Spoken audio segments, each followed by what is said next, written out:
যখন কারো প্রতি ভালোবাসা বেশি হয়ে যায় তখন সেই ভালোবাসা সুখের চেয়ে দুঃখ বেশি দেয়। কারো কাছে মন খারাপের কথা বলার চেয়ে হাসি মুখে ভালো আছি বলাটাই ভালো। হারিয়ে ফেলার পর আফসোস করে কী লাভ, থাকতে মূল্য দিতে শিখো, হারিয়ে যাওয়ার পরে না। প্রতিষ্ঠিত কাউকে বিয়ে করা আর তার পাশে থেকে তাকে প্রতিষ্ঠিত করে বিয়ে করার মধ্যে অনেক পার্থক্য আছে। যখন তুমি মানুষ চিনতে শুরু করবে বন্ধুর সংখ্যা এমনিতেই কমে যাবে। মনোবিজ্ঞান বলে যারা যত বেশি হাসে তাদের ভিতরে কষ্টটাও তত বেশি। একসাথে অনেক দিন থাকলেই কি বুঝি ভালোবাসা যায়? এই শহরে তো একসাথে এতগুলো মানুষ চিরকাল আছে, তবু মানুষে মানুষে ভালোবাসাবাসি হলো না কেন?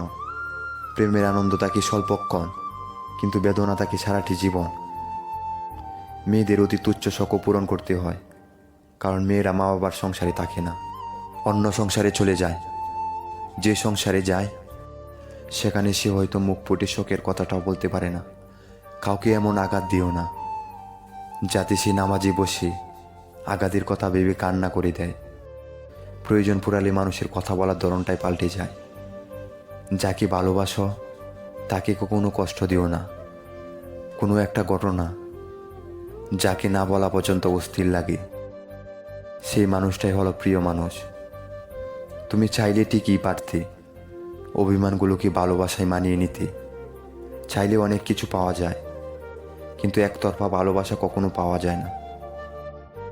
কথা বলার জন্য কাউকে কখনো বারবার অনুরোধ করার দরকার নেই, কারণ যার কাছে তোমার সত্যিকারের মূল্য থাকবে সে হাজারো ব্যস্ততার মাঝেও তোমার সাথে কথা বলবে, তোমাকে সময় দিবে।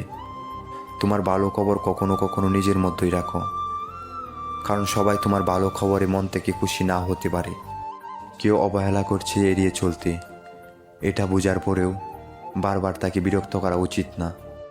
এতে সেই মানুষটি শুধু বিরক্ত হয়,